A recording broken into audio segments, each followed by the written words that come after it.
ನೀವು ನಂಬ್ತಿರೋ ಬಿಡ್ತಿರೋ, ನಾನು ಗೆದ್ದ ಮೇಲೆ ನಾನು ಸಂಪಾದನೆ ಮಾಡಿರೋ ದುಡ್ಡು ಎಷ್ಟು ಖರ್ಚಾಗಿದೆ ಅಂತ ನಾನು ಒಬ್ಬನಿಗೆ ನಾನು ಅದನ್ನು ಜನಾಭಿಪ್ರಾಯದಲ್ಲಿ ಕೇಳಿದ್ದೀನಿ. ಆದರೂ ನಿಮ್ಮ ಮಾತೇನು ಬರುತ್ತೆ ಅಂತ ಕೇಳೋಕೆ ನಗರಸಭೆ ಇತ್ತು. ಇಲ್ಲ ಸರ್, ನಾನು ಚೀಫ್ ಪಬ್ಲಿಸಿಟಿ ತಗೋಣ. ನಗರಸಭೆಯಲ್ಲಿ ಈಗ ಅವರು ನಗರಸಭೆ ವಾಸ ಮಾಡೋರು. ನಗರಸಭೆಯಲ್ಲಿ ಟೋಟಲಿ ಶಿಡ್ಲಘಟ್ಟ ಟೌನು ಸುಮಾರು 10 ವರ್ಷ 20 ವರ್ಷದಿಂದ ಎಲ್ಲ ಕಸ ಬಿದ್ದಿತ್ತು. ಆ ಕಸ ಹೆಚ್ಚೋಕ್ಕೆ 65 ಲಕ್ಷ ಕೊಟ್ಟೆ. ಎಲ್ಲ ಕಡೆ ಬಲ್ಪ್ ಹೊರಟೋಗಿತ್ತು. 28 ಲಕ್ಷ ಕೊಟ್ಟು ಬಲ್ಪ್ ಹಾಕಿಸ್ದೆ.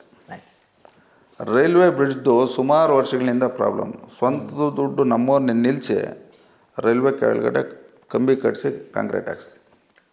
ಅಂದರೆ ನಿಮ್ಮ ಪ್ರಕಾರ ಸೇವೆ ಮಾಡಬೇಕು ಅಂತ ರಾಜಕೀಯ ಕ್ಷೇತ್ರಕ್ಕೆ ಬರಬೇಕು, ಶಾಸಕರಾಗಬೇಕು ಅಂತ ಹೇಳಿದರೆ ಬರೀ ಅನುದಾನವನ್ನು ನಂಬ್ಕೊಂಡು ಸಾಕಾಗಲ್ಲ, ಸ್ವಲ್ಪ ಶ್ರೀಮಂತರಾಗಿರ್ಬೇಕು ಅಂತನಾ? ಶ್ರೀಮಂತರಾಗಿರ್ಬೇಕಂತಲ್ಲ. ಈ ಶ್ರೀಮಂತರಾಗಿರೋರು ಯಾರು ದುಡ್ಡು ಖರ್ಚು ಮಾಡಲ್ಲ. ಅದನ್ನ ಇನ್ನೂ ಗುಡ್ಡೆ ಹಾಕ್ತಾ ಇರ್ತಾರೆ ಅವರು.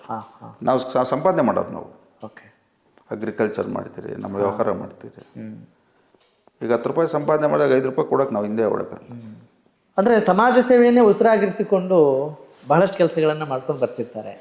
ಒಂದಿನ ಅವಕಾಶ ಆದರೆ ನಾವು ಶಾಸಕರಾಗಬೇಕು, ಗೆದ್ದ ಮೇಲೆ ಇನ್ನಷ್ಟು ಸೇವೆ ಮಾಡ್ಬೋದು ಅಂತ ಇರುತ್ತೆ. ಆದರೆ ಶಾಸಕರಾದ್ಮೇಲೂ ಕೂಡ ತಮ್ಮ ಸ್ವಂತ ಸಂಪಾದನೆಯನ್ನೇ ಖರ್ಚು ಮಾಡಬೇಕಾದಂಥ ಒಂದು ಅನಿವಾರ್ಯ ಪರಿಸ್ಥಿತಿ ಬರುತ್ತಲ್ಲ, ಅದಕ್ಕೇನಂತಿರ್ತಾವೆ ಸರ್? ಈಗ ನಾವು ಸಮಾಜ ಸೇವೆ ಮಾಡಬೇಕಾದ್ರೆ ನಮ್ಮ ಹತ್ರ ಯಾರು ಬಂದು ನೀವು ಸಮಾಜ ಸೇವೆ ಮಾಡಿರಿ ಅಂತ ಕರೆಯಲ್ಲ. ನಾವು ವಾಲಂಟಿಯರಾಗಿ ಸ್ವಯಂ ಪ್ರೇರಿತರಾಗಿ ಸಮಾಜ ಸೇವೆ ಮಾಡೋಕ್ಕೆ ಹೋಗ್ತೀರಿ. ಅಧಿಕಾರ ಇಲ್ಲದಾಗ, ಅಧಿಕಾರ ಬಂದಾಗ ಸಮಾಜ ಸೇವೆ ಮಾಡಿದಾಗ ನಾವು ಹಿಂದೆ ಮಾಡಿರೋದಕ್ಕೂ ಮುಂದೆ ಮಾಡೋದಕ್ಕೂ ಇವರು ಯಾವುದೇ ಕಾರಣಕ್ಕೂ ಜನಪರವಾಗಿದ್ದಾರೆ ಅನ್ನೋದು ಜನಗಳ ಗಮನದಲ್ಲಿ ಹೋಗುತ್ತೆ. ನಾವು ಅಧಿಕಾರ ಬರೋವರೆಗೂ ಸಮಾಜ ಸೇವೆ ಮಾಡಿ, ಅಧಿಕಾರ ಬಂದ ಮೇಲೆ ನಾನೀಗ ಅಧಿಕಾರದಲ್ಲಿದ್ದೀನಿ, ನನಗೆ ಅವೆಲ್ಲ ಮಾಡೋಕ್ಕಾಗಲ್ಲ ಅಂದಾಗ ನಾವು ಅದನ್ನು ರೆಫ್ಯೂಸ್ ಮಾಡ್ದಂಗೆ ಇರ್ತೈತೆ.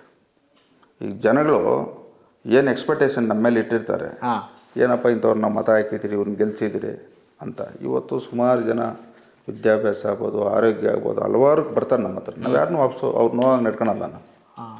ನಾವು ಒಬ್ರು ಗೊತ್ತಿಲ್ಲದ್ರೆ ಅವ್ರ ಕೆಲಸ ಮುಗಿಸಿರ್ತೀರಿ.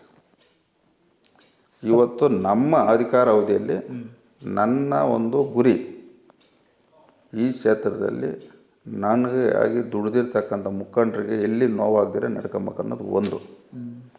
ಮುಂದೆ ಇಂಥವರಿದ್ರಪ್ಪ ಅವ್ರ ಕೂಡ ಇಂಥ ಕೆಲಸ ಆಯ್ತಪ್ಪ ಅಂತ ಶಾಶ್ವತವಾಗಿ ನಮ್ಮ ಹೆಸರು ಉಳಿಬೇಕು. ಅದು ಉಳಿಲಿಕ್ಕೆ ಕಾರಣ ನಮ್ಮ ದೇವೇಗೌಡರು ಸಾಹೇಬರು. ಕನೆಕ್ಟ್ ಕರ್ನಾಟಕ, ಇದು ನಿಮ್ಮ ನೆಟ್ವರ್ಕ್.